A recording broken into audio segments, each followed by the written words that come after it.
വയനാട് അമരക്കുനയിലെ കടുവയ്ക്കായുള്ള തിരച്ചിൽ പുരോഗമിക്കുകയാണ്. 3 സംഘങ്ങളായി തിരഞ്ഞാണ് തിരച്ചിൽ. കടുവയെ തിരയുന്നതിനായി മുത്തങ്ങയിൽ നിന്ന് വിക്രം എന്ന കുങ്കിയാനയെ എത്തിച്ചു. കുങ്കിയാന കോന്നി സുരേന്ദ്രനെയും ഉടനെത്തിക്കും. തെർമൽ ഡ്രോൺ ക്യാമറയും തിരച്ചിലിനായി ഉപയോഗിക്കും. കടുവയെ മയക്കുവെടി വയ്ക്കാൻ ഡോക്ടർ അരുൺ സക്കറിയയും സംഘവും അമരക്കുനയിൽ തുടരുകയാണ്. കടുവ ചിലപ്പോൾ ബന്ദിപ്പൂർ വനമേഖല കടന്നു പോകാനുള്ള സാധ്യതയുണ്ടെന്നാണ് Wayanad south DFO Ajith K Raman പറഞ്ഞത്.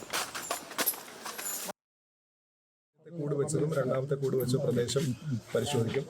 മാത്രവുമല്ല, ഈ പറയുന്ന കടുവ തങ്ങാൻ സാധ്യതയുള്ള ചതുപ്പ് സ്ഥലങ്ങളും നമ്മൾ പരിശോധന വിധേയമാക്കും. അതല്ലാതെ ഈ പറയുന്ന കാട് മൂടി കിടക്കുന്ന സ്ഥലങ്ങളോ ഈ പറയുന്ന ഒളിത്താവളങ്ങളോ ഉണ്ടെങ്കിൽ അതും പരിശോധന വിധേയമാക്കും. നമ്മളിപ്പോൾ ഡിപ്ലോയ് ചെയ്ത ക്യാമറ ട്രാപ്പിലും AI ക്യാമറയിലൊന്നും തന്നെ കടുവയുടെ ദൃശ്യങ്ങൾ പതിഞ്ഞിട്ടില്ല. എന്നിരുന്നാലും നമ്മൾ തെർമൽ ഡ്രോൺ ഉപയോഗിച്ചിട്ടുള്ള പരിശോധനയും ഇന്ന് നടത്തുന്നുണ്ട്. നമ്മുടെ ഡാറ്റാബേസിലുള്ള ഒരു കടുവയല്ല എന്നുള്ളത് സ്ഥിരീകരിച്ചിട്ടുണ്ട്. വിവരങ്ങളുമായി വയനാട് നിന്ന് അനൽക സേതു ചേരുന്നുണ്ട്. അനൽക, നിലവിലെ തിരച്ചിൽ ഏതു തരത്തിൽ പുരോഗമിക്കുന്നു? ഈ കുങ്കിയാനകളായ വിക്രമും അതുപോലെ സുരേന്ദ്രനുമൊക്കെ പല ഘട്ടങ്ങളിലും സംഘത്തെ ഒരുപാട് സഹായിച്ചിട്ടുള്ളവരാണ്.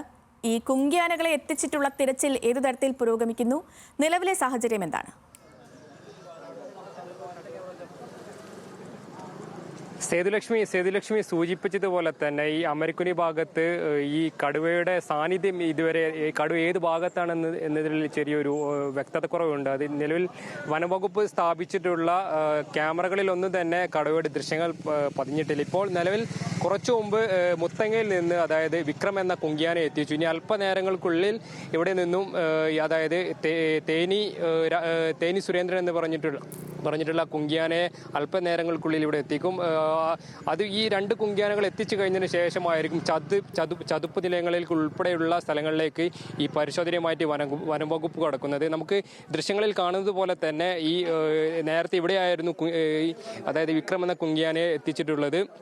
അതോടൊപ്പം തന്നെ ഈ അമരക്കുനി ഭാഗത്ത് നിലവിൽ ഈ നിരവധി അരുൺ സക്കറിയുടെ നേതൃത്വത്തിൽ നിരവധിയായിട്ടുള്ള ഈ കൂടടക്കം സ്ഥാപിച്ചിരുന്നു. എന്നാൽ ഇതിപ്പോൾ ചെറിയൊരു റീഅറേഞ്ച്മെന്റ് അതിൽ വരുത്തിയിട്ടുണ്ട്. അതായത് അമരക്കുനി ജംഗ്ഷനിൽ കാട് പിടിച്ചിരുന്ന ഭാഗത്ത് ഒരു 3ാമത്തെ ഒരു കൂടി കൂടി വെച്ചിട്ടുണ്ട്. അതായത് ചില ക്രമീകരണങ്ങളിൽ ചില മാറ്റങ്ങൾ ഉൾപ്പെടെ ഇവിടെ വരുത്തിയിട്ടുണ്ടെന്നാണ് നമുക്ക് വനംവകുപ്പ് ഉദ്യോഗസ്ഥരുമായി നമുക്ക് സംസാരിച്ച സമയത്ത് നമുക്ക് മനസ്സിലാക്കാൻ സാധിച്ചിട്ടുള്ളത്. അല്പനേരങ്ങൾക്കുള്ളിൽ തന്നെ അതായത് രണ്ടാമത്തെ കുങ്കിയാനും എത്തിച്ചേരും.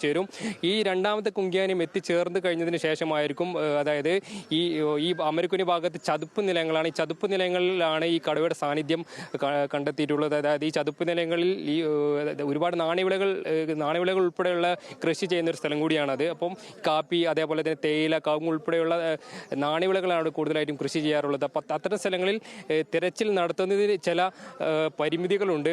അപ്പം ആ പരിമിതികൾ മറികടക്കാൻ വേണ്ടിയിട്ടാണ് ഈ കുങ്കിയാനകളെ ഇത്തരം ചതുപ്പ് നിലയങ്ങളിലേക്ക് ഉൾപ്പെടെയുള്ള പരിശോധന നടത്താൻ വനംവകുപ്പ് തയ്യാറായിട്ടുള്ളത്. അതോടൊപ്പം ഇതിൽ ഇപ്പോൾ നിലവിൽ രാവിലെ 9:30 കൂടിയിട്ടാണ് അതായത് വനംവകുപ്പിന്റെ നേതൃത്വത്തിൽ തിരച്ചിൽ ആരംഭിച്ചിരുന്നത്. അതിൽ മയക്കുവേടി വിദഗ്ധൻ ഡോക്ടർ അരുൺ സക്കറിയയും സംഘവും രാവിലെ തന്നെ ഈ സംഘത്തോടൊപ്പം എത്തുന്നുണ്ട്. നമുക്ക് ദൃശ്യങ്ങൾ കാണുന്നത് പോലെ തന്നെ അതായത് അടുത്ത ഈ വിക്രം എത്തിയിട്ടുണ്ട്. കോന്നി സുരേന്ദ്രൻ ഇനി എപ്പോഴാകും അവിടേക്ക് എത്തിച്ചേരുക? ഈ കുങ്കിയാനകളെ എത്തിച്ചിട്ടുള്ള വനംവകുപ്പിന്റെ തിരച്ചിൽ ഏതു തരത്തിലാണ് ഇപ്പോൾ നിലവിൽ ഡിസൈൻ ചെയ്തിരിക്കുന്നത്? നമുക്ക് ദൃശ്യങ്ങൾ കാണുന്നത് പോലെ തന്നെ കോന്നി സുരേന്ദ്രൻ നമ്മൾ ഈ നേരത്തെ ഈ വിക്രമിനെ എത്തിയ അതേ സ്ഥലത്ത് തന്നെ കോന്നി സുരേന്ദ്രനും എത്തിയിട്ടുണ്ട്. നമുക്ക് ദൃശ്യങ്ങളിൽ കാണുന്നത് പോലെ തന്നെ ഈ കുങ്കിയാനയും കൂടിയും എത്തിച്ചതിന് ശേഷമായിരിക്കും കൂടുതൽ തിരച്ചിലിലേക്ക് വനംവകുപ്പ് കടക്കുക. നമ്മൾ ദൃശ്യങ്ങളിൽ കാണുന്നത് പോലെ തന്നെ ഈ സുൽത്താൻ ബത്തേരിയിൽ നിന്നാണ് രണ്ടാമത്തെ കുങ്കിയാനകൾ കോന്നി സുരേന്ദ്രനും എത്തിച്ചിട്ടുള്ളത്. ഈ കോന്നി സുരേന്ദ്രനെ പറ്റി പറയുകയാണെങ്കിൽ ഈ വയനാട് മേഖലയിലെ നിരവധിയായിട്ടുള്ള വന്യജീവി പ്രശ്നങ്ങൾ ഉൾപ്പെടെ അതായത് വനംവകുപ്പിന്റെ നിരവധിയായിട്ടുള്ള മിഷനുകളിൽ പങ്കാളിയായിട്ടുള്ള 2 ആനകളാണ് ഈ കോന്നി സുരേന്ദ്രനും വിക്രമനും എന്ന് പറയുന്നത്. അപ്പോൾ ഈ രണ്ട് കുങ്കിയാനകളെയും ഉൾപ്പെടുത്തിയിട്ടായിരിക്കും ഇനി വനംവകുപ്പിന്റെ പരിശോധന മുന്നോട്ട് പോകുന്നത്. അതായത് ഈ നേരത്തെ സൂചിപ്പിച്ചതുപോലെ തന്നെ ഈ ചതുപ്പ് നിലയങ്ങളിൽ പരിശോധന നടത്തുന്നതിന് വലിയ രീതിയിലെ പരിമിതികളുണ്ട്. അത് ഈ ചതുപ്പ് നിലയങ്ങളായതുകൊണ്ട് തന്നെ അതിലേക്ക് അതായത് ഈ പറഞ്ഞിട്ടുള്ള ഒരു ഫിസിക്കൽ ടെക്നിക്കൽ രീതിയിൽ പരിശോധന നടത്തുന്നതിന് വലിയ രീതിയിൽ പരിമിതികളുണ്ട്. അതുകൊണ്ടാണ് ഈ ഇത്തരം കുങ്കിയാന പ്രത്യേകം പരിശീലനം ലഭിച്ചിട്ടുള്ള കുങ്കിയാനകളെ ഉപയോഗിച്ചുകൊണ്ട് ഈ വനംവകുപ്പ് ഇത്തരത്തിലൊരു പരിശോധനയിലേക്ക് വനംവകുപ്പ് കടക്കും. നമുക്ക് ദൃശ്യങ്ങളിൽ എത്തുന്നത് പോലെ കാണിക്കുന്ന പോലെ തന്നെ അല്പനേരങ്ങൾക്കുള്ളിൽ ഈ കുങ്കിയാനയും കോന്നി സുരേന്ദ്രനെ, അതായത് നേരത്തെ മുത്തങ്ങയിൽ നിന്ന് എത്തിച്ചിട്ടുള്ള വിക്രമിനെ എത്തിച്ച സ്ഥലത്തേക്ക് തന്നെ എത്തിക്കും. അവിടെ നിന്ന് വനംവകുപ്പ് ഉദ്യോഗസ്ഥർ അവിടെ നിന്നും ഇതിൻ്റെ ഒരു ഇനി ഏത് രീതിയിലുള്ള തിരച്ചിലാണ് ഇനി നടത്തേണ്ടത്, അതിൽ കടുവയെ കണ്ടെത്താൻ ഏത് രീതിയിലുള്ള തിരച്ചിലാണ് നടത്തേണ്ടത് എന്ന കാര്യങ്ങളിൽ ഉൾപ്പെടെ ഒരു വ്യക്തത വരുത്തേണ്ടതുണ്ട്. ഇപ്പോൾ നിലവിൽ രാവിലെ 9:30 ആരംഭിച്ച പരിശോധനയിൽ രണ്ട് സംഘമായി തിരിഞ്ഞാണ് ഇവിടെ പരിശോധന നടക്കുന്നത്. അമരക്കുനി ഭാഗത്ത് വയനാട് DFO അജിത് കെ രാമന്റെ നേതൃത്വത്തിലാണ് ഇപ്പോൾ പരിശോധന നടക്കുന്നത്. ഇതിൽ RRT ഉദ്യോഗസ്ഥരുണ്ട്, വനംവകുപ്പിന്റെ ഉദ്യോഗസ്ഥരുണ്ട്, അതേപോലെ തന്നെ ജനങ്ങളുടെ ഭാഗത്തു നിന്നുള്ള പ്രത്യേകം പരിശീലനം ലഭിച്ച വോളണ്ടിയേഴ്സ് ഉൾപ്പെടെ ഇതിലുള്ള ആൾക്കാരുണ്ട്. അതോടൊപ്പം ഇതിൽ ഏറ്റവും ചേർത്ത് വരുന്ന കാര്യം എന്ന് പറയുന്നത് വനംവകുപ്പിന്റെ ഭാഗത്തു നിന്നും പ്രത്യേക പരിശീലനം ലഭിച്ചിട്ടുള്ള ഷൂട്ടർമാർ ഉൾപ്പെടെയുള്ള ആൾക്കാർ ഈ സംഘത്തിലുണ്ട്. ഇതുമായി ബന്ധപ്പെട്ട് ഇനി അതായത് ഈ നേരത്തെ അതായത് ഇന്നലകളിലൊക്കെ തന്നെ ഇവിടെ അതായത് കെണി ഒരുക്കിയിട്ടുണ്ട്. ഈ കടുവയെ പിടിക്കാൻ വേണ്ടിയിട്ട് കെണിയടക്കം ഒരുക്കിയിട്ടുണ്ട്. അപ്പോൾ അതിൽ ചെറിയ റീഅറേഞ്ച്മെന്റ് ഉൾപ്പെടെയുള്ള ചില പുനഃക്രമീകരണങ്ങൾ കൂടി നടത്തിയിട്ടുണ്ട്. കൂടുതൽ മാറ്റി സ്ഥാപിച്ചിട്ടുണ്ടെന്നാണ് ഇപ്പോൾ നമുക്ക് വനംവകുപ്പ് ഉദ്യോഗസ്ഥരിൽ നിന്നും അറിയാൻ കഴിയുന്നത്. അതോടൊപ്പം ഇതിലേറ്റവും മറ്റൊരു കാര്യം എന്ന് പറയുന്നത് നമുക്ക് കഴിഞ്ഞ 2 ദിവസങ്ങളായിട്ട് ഈ കടുവയുടെ സാന്നിധ്യം, അതായത് വനംവകുപ്പ് സ്ഥാപിച്ചിട്ടുള്ള നിരീക്ഷണ ക്യാമറകളിൽ ഒന്നും തന്നെ ഈ കടുവയുടെ സാന്നിധ്യം കണ്ടെത്താൻ കഴിഞ്ഞിട്ടില്ല. തെർമൽ ഡ്രോൺ ഉൾപ്പെടെയുള്ള സംവിധാനങ്ങൾ, അതിനൂതനമായിട്ടുള്ള സംവിധാനങ്ങൾ ഉപയോഗിച്ചിട്ട് പോലും അതായത് കടുവയുടെ സാന്നിധ്യം കണ്ടെത്താൻ കഴിഞ്ഞിട്ടില്ല. കൂടാതെ നേരത്തെ DFO മാധ്യമങ്ങളോട് പ്രതികരിച്ച സമയത്ത് പറഞ്ഞിട്ടുള്ളത്, അതായത് ബന്ദിപ്പൂർ വനമേഖലയിലേക്ക് കടുവ തിരിച്ചു പോകാനുള്ള ഒരു സാധ്യതയും തള്ളിക്കളയാനാവില്ല എന്നൊരു കാര്യമാണ് വനംവകുപ്പ് DFO, അതായത് Wayanad DFO, south DFO Ajith K Raman സൂചിപ്പിച്ചിട്ടുള്ളത്. ഈ കടുവ എന്ന് പറയുന്നത് അതായത് നിലവിൽ വനം വകുപ്പിന്റെ ഡാറ്റാബേസിലില്ലാത്ത ഒരു കടുവയാണ്. അപ്പോൾ ഇത് ബന്ദിപ്പൂർ വനമേഖല കടന്നു വന്ന്, അതായത് കേരള അതിർത്തിയിലേക്ക് കടന്നു വന്നിട്ടുള്ള ഒരു ആനയാണ്. അപ്പോൾ അത്തരത്തിൽ നോക്കുകയാണെങ്കിൽ ഈ കടുവ തിരിച്ച് ബന്ദിപ്പൂർ വനമേഖല കടന്നു പോകാനുള്ള ഒരു സാധ്യതയും സൗത്ത് വയനാട് DFO മാധ്യമങ്ങളോട് സൂചിപ്പിച്ചിട്ടുണ്ട്.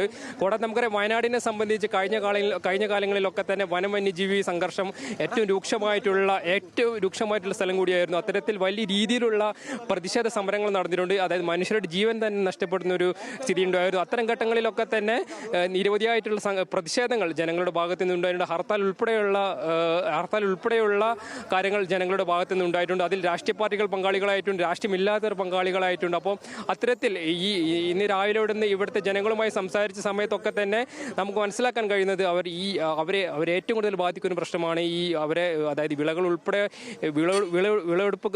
വിളവെടുക്കുന്ന അവരെ കൃഷി, അതായത് നാണ്യവിള ഉൾപ്പെടെ വിളവെടുക്കുന്ന സമയമാണ്. അപ്പോൾ അതുകൊണ്ട് തന്നെ ഇത്തരമൊരു ഘട്ടത്തിൽ വിളകളൊന്നും എടുക്കാൻ കഴിയാത്തൊരു സാഹചര്യമാണുള്ളത്. അപ്പോൾ അതുകൊണ്ട് തന്നെ കടുവയെ എത്രയും വേഗം കണ്ടെത്തി മയക്കുവെടി വെച്ച് അതായത് ഈ ജനങ്ങൾ സുരക്ഷ ഉറപ്പാക്കണമെന്നൊരു ആശങ്ക അവർ പങ്കുവെക്കുന്നുണ്ട്. അതോടൊപ്പം തന്നെ വനംവകുപ്പ് ഉദ്യോഗസ്ഥരുടെ പ്രവർത്തനങ്ങളിൽ ഇപ്പോൾ അവർ സംതൃപ്തരാണ് എന്നുള്ളൊരു വിവരം കൂടി നമ്മൾ ഇവിടെ ജനങ്ങളോട് സംസാരിച്ച സമയത്ത് അവർ നമ്മളോട് പങ്കുവെക്കുകയുണ്ടായി. കൂടാതെ ഇന്നലെ അരുൺ സക്കറിയ എത്തുന്നതിന് മുമ്പ് തന്നെ ചെറിയ രീതിയിലുള്ള പ്രതിഷേധങ്ങളൊക്കെ ജനങ്ങളുടെ ഭാഗത്തു നിന്നുണ്ടായിരുന്നെങ്കിലും അതൊക്കെ ഏകദേശം അതായത് ഈ വനംവകുപ്പ് പിന്നീട് അതിനുശേഷം കൃത്യമായിട്ട് ഇടപെടുകയും അതിനുശേഷം വനംവകുപ്പ് ഈ കടുവയുടെ തിരിച്ചിലുമായി ബന്ധപ്പെട്ട പ്രവർത്തനങ്ങൾ കൃത്യമായി അതിൻ്റെ ഏത് രീതിയിലുള്ള തിരിച്ചിലാണ് നടത്തേണ്ടത് എന്നതടക്കമുള്ള കാര്യങ്ങളിൽ വനംവകുപ്പ് കൂടുതൽ ഊർജ്ജസ്വലമായി ഇടപെടുകയും ചെയ്തതോടുകൂടിയിട്ട് അത്തരം പ്രതിഷേധങ്ങളൊക്കെ ഏകദേശം അവസാനിച്ചിരുന്നു. എന്നാൽ ഇപ്പോൾ നമുക്ക് ഇന്ന് മനസ്സിലാക്കാൻ കഴിയുന്ന കാര്യം എന്ന് പറയുന്നത്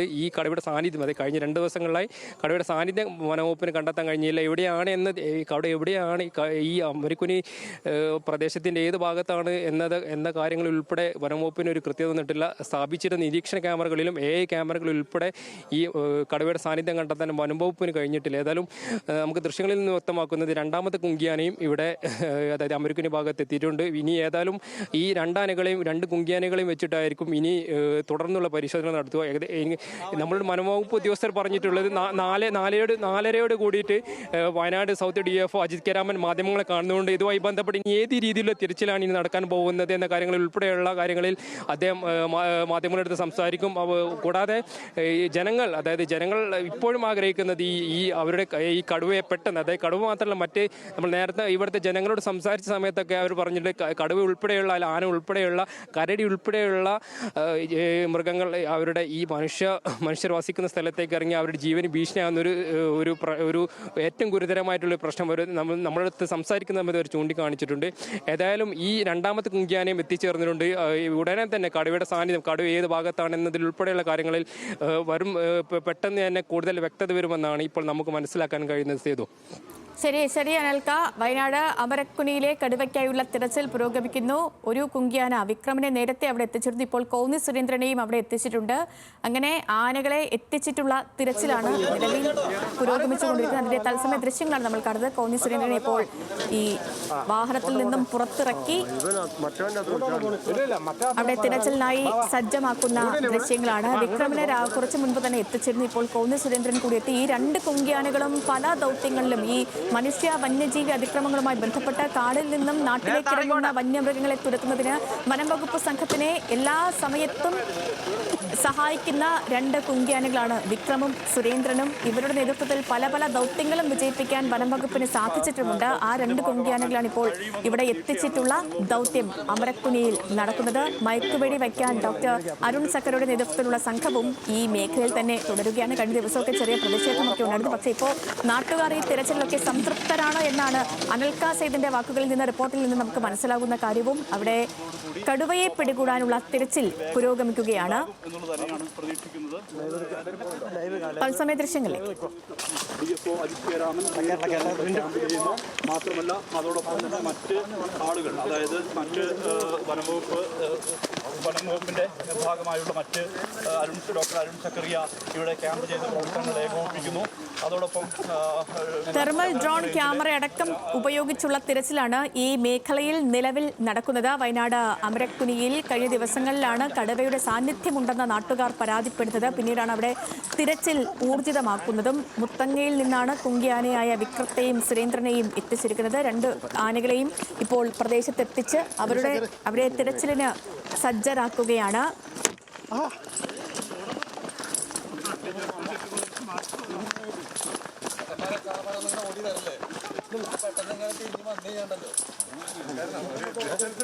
അനൽക്ക ഇത് തുടരുന്നുണ്ട്. നമുക്കിപ്പോൾ അനൽക്ക, ഈ ദൗത്യസംഘം നേരിടുന്ന ഒരു വലിയ വെല്ലുവിളി എന്തെന്ന് വെച്ചാൽ ഇത് ഇനിയും ഈ കടുവയെ ട്രാക്ക് ചെയ്യാൻ കഴിഞ്ഞിട്ടില്ല എന്നുള്ളതാണ്. അപ്പോൾ ഈ കുങ്കിയാനകളെയൊക്കെ സ്ഥലത്തെത്തിച്ചിട്ടുണ്ട് എങ്കിൽ കൂടി ഈ കടുവയെ നിലവിൽ ട്രാക്ക് ചെയ്യാത്ത സാഹചര്യത്തിൽ എങ്ങനെയാകും ഈ ഒരു ദൗത്യം മുന്നോട്ട് കൊണ്ടുപോവുക? എന്തൊക്കെയാണ് ഈ വനം വകുപ്പിന്റെ മുന്നിലുള്ള വലിയ വെല്ലുവിളികൾ? അതായത് നമ്മൾ നേരത്തെ സൂചിപ്പിച്ചതുപോലെ തന്നെ ഈ കടുവ ഏത് ഭാഗത്താണ് എന്ന കാര്യത്തിൽ ഇപ്പോഴും ഒരു വ്യക്തക്കുറവുണ്ട്. കാരണം കഴിഞ്ഞ 48 മണിക്കൂറായിട്ട് കടുവ ഏത് ഭാഗത്താണ് അല്ലെങ്കിൽ ലൊക്കേഷൻ സ്ഥിതി അവർ ഒന്നും തന്നെ ഈ ക്യാമറയിലൊന്നും തന്നെ കടുവയുടെ ദൃശ്യങ്ങളോ അല്ലെങ്കിൽ മറ്റൊന്നും തന്നെ പതിഞ്ഞിട്ടില്ല. കൂടാതെ മറ്റൊരു പ്രധാനപ്പെട്ട കാര്യം എന്ന് പറയുന്നത് അതായത് ഇനി ഏത് രീതിയിലായിരിക്കും ഇതിന്റെ അന്വേഷണം എന്ന കാര്യങ്ങളിലൊക്കെ തിരച്ചിൽ നടത്തുക എന്ന കാര്യങ്ങളിലൊക്കെ തന്നെ ഒരു വ്യക്തത വരുത്തേണ്ടതുണ്ട്. ഇതുമായി ബന്ധപ്പെട്ട് south DFO Ajith K Raman മാധ്യമങ്ങളെ കാണുമെന്ന് സൂചിപ്പിച്ചിരുന്നു. ഈ രണ്ട് കുങ്കിയാനകളെയും ഉപയോഗിച്ചുകൊണ്ട് ചതുപ്പ് നിലയങ്ങളിലായിരിക്കും ഇനി തിരച്ചിൽ നടത്താൻ പോകുന്നത്. കാരണം ഈ ഭാഗങ്ങളിലൊക്കെ തന്നെ എന്ന് പറയുന്നത് നാണ്യവിളകൾ കൂടുതലായി കൃഷി ചെയ്യുന്ന സ്ഥലമാണ്. കവുങ്ങും തേയിലയും കാപ്പി ഉൾപ്പെടെയുള്ള നാണ്യവിളകൾ കൃഷി ചെയ്യുന്ന സ്ഥലമാണ്. അപ്പോൾ അത്തരം സ്ഥലങ്ങളിൽ പരിശോധന നടത്തുന്നതിന് പല പരിമിതികളുണ്ട്. അതുകൊണ്ട് തന്നെയാണ് നമ്മുടെ വനംവകുപ്പിന്റെ നിരവധിയായിട്ടുള്ള മിഷനുകളിൽ, അതായത് വനംവകുപ്പിനെ സഹായിച്ചിട്ടുള്ള രണ്ട് കുങ്കിയാനകളെ വെച്ചിട്ട് വനംവകുപ്പ് ഇത്തരത്തിലൊരു നീക്കത്തിന് മുതിരുന്നത്. ഈ നീക്കത്തിലൂടെ, അതായത് ഈ രണ്ട് കുങ്കിയാനകളെയും വെച്ചുകൊണ്ട് ഈ ചതുപ്പ് നിലയങ്ങളിൽ തിരച്ചിൽ നടത്തിയാൽ കടുവയുടെ സാന്നിധ്യം കണ്ടെത്താൻ കഴിയുമെന്നാണ് വനം വകുപ്പ് പ്രതീക്ഷിക്കുന്നത്. അതോടൊപ്പം തന്നെ അതായത് വനം വകുപ്പ് ഉദ്യോഗസ്ഥരോട് നമ്മൾ സംസാരിച്ച സമയത്ത് അവർ പറഞ്ഞിട്ടുള്ളത് കടുവ കുറച്ച് അവശ നിലയിലാണെന്ന് വനം വകുപ്പ് ഉദ്യോഗസ്ഥർ പറയുന്നുണ്ട്. അപ്പോൾ കടുവയെ കണ്ടെത്തിയാൽ പോലും കടുവയെ മയക്കുവെടി വെക്കുന്നതിലടക്കമുള്ള കാര്യങ്ങളിൽ ചെറിയ കാലതാമസം നേരിടും. കാരണം ഈ മയക്കുവെടി വെക്കാൻ എല്ലാ സജ്ജീകരണങ്ങളും ഇവിടെ തയ്യാറായിട്ടുണ്ട്. മയക്കുവെടി ഉൾപ്പെടെയുള്ള കാര്യങ്ങൾ ഇവിടെ, മരുന്നുകൾ ഉൾപ്പെടെ ഇവിടെ തയ്യാറാക്കി വെച്ചിട്ടുണ്ട്. അപ്പൊ അത്തരം കാര്യങ്ങളൊക്കെ തന്നെ ഈ കടുവ അവശ്യ നിലയിലായതുകൊണ്ട് തന്നെ ഈ കടുവയുടെ ആരോഗ്യം എങ്ങനെയാണെന്ന് സംബന്ധിച്ച കാര്യങ്ങളിലൊക്കെ തന്നെ വ്യക്തത വരുത്തിയതിനു ശേഷം മാത്രമായിരിക്കും ഈ മയക്കുവെടി വെക്കുന്ന കാര്യത്തിലടക്കം ഒരു വ്യക്തതക്കുറവ് അല്ലെങ്കിൽ ഒരു വ്യക്തത വരുത്താൻ കഴിയുള്ളൂ. കാരണം ഈ കഴിഞ്ഞ 2-3 ദിവസങ്ങളായി, അതായത് ബുധനാഴ്ചയാണ് ഏറ്റവും അവസാനമായി ഈ കടുവയുടെ സാന്നിധ്യം ഈ അമരക്കുനി ഭാഗത്ത് കണ്ടെത്തിയിട്ടുള്ളത്. അന്നായിരുന്നു അവസാനമായിട്ട് ആടിനെ, അതായത് ഇവിടെയുള്ള ഒരു ആടിനെ ഈ പുലർച്ചെ കടുവ ആക്രമിക്കുന്ന ഒരു സ്ഥിതി ഉണ്ടായിട്ടുള്ളത്. അതിനുശേഷം അമരക്കുനി ഭാഗത്ത് ഈ കടുവയുടെ സാന്നിധ്യം കണ്ടെത്തിയിട്ടില്ല. കടുവ വിശക്കുന്ന സമയങ്ങളിൽ കടുവ ജനസാന്നിധ്യമുള്ള ഈ ജനവാസമുള്ള ഈ പ്രദേശങ്ങളിലേക്ക് കടന്നു വരികയാണ് ചെയ്യാറുള്ളത്. അപ്പൊ വനംവകുപ്പ് പ്രതീക്ഷിക്കുന്നത് ഈ കടുവ, അതായത് ഇര തേടാൻ ഈ ജനവാസ മേഖലയിലേക്ക് ഇറങ്ങുന്നതന്നെയാണ് വിശ്വസിക്കുന്നത്. അപ്പൊ അതിന്റെ ഭാഗമായിട്ട് ഇവിടെ കെണി ഒരുക്കിയിട്ടുണ്ട്. ഇപ്പോൾ ആ കെണി വെച്ചതുൾപ്പെടെയുള്ള ചില സ്ഥലങ്ങളിൽ, അതായത് മുമ്പ് സാന്നിധ്യം ഉണ്ടായിരുന്ന ചില ഭാഗങ്ങൾ, കൂടുകൾ ഉൾപ്പെടെയുള്ള ചില ഭാഗങ്ങളിൽ ചില ക്രമീകരണങ്ങൾ, അതായത് ഡോക്ടർ അരുൺ സക്രിയയുടെ നിർദ്ദേശപ്രകാരം ചില ക്രമീകരണങ്ങൾ വരുത്തിയിട്ടുണ്ട്. അതായത് ഇപ്പോൾ ഈ കുങ്കിയാന ഇറക്കിയ സ്ഥലത്തിന് സമീപത്ത് തന്നെ ഒരു കെണി ഒരുക്കിയിട്ടുണ്ട്. അത് ഈ മുമ്പ്, അതായത് 5 ദിവസം മുമ്പ് കടുവയുടെ സാന്നിധ്യം കണ്ടെത്തിയ സ്ഥലം കൂടിയാണ്. അപ്പം ആ ഒരു ഭാഗത്ത് ചില സ്ഥലങ്ങളിൽ ഈ കെണിവെച്ച ചില ഭാഗങ്ങളിൽ ചില ക്രമീകരണങ്ങൾ വരുത്തിയിട്ടുണ്ട്. നമ്മൾ ദൃശ്യങ്ങളിൽ കാണുന്നത് പോലെ തന്നെ ഇപ്പോൾ 2 കുങ്കിയാനകളും, അതായത് കോന്നി സുരേന്ദ്രനും വിക്രമും അവരെ ഇവിടെ എത്തിച്ചിട്ടുണ്ട്. അപ്പോൾ ഈ കാര്യങ്ങൾ ഇനി തുടർന്ന് അങ്ങോട്ട് ശരി അനിൽക്ക, കടുവയ്ക്കായുള്ള തിരച്ചിൽ പുരോഗമിക്കുകയാണ് മേഖലയിൽ.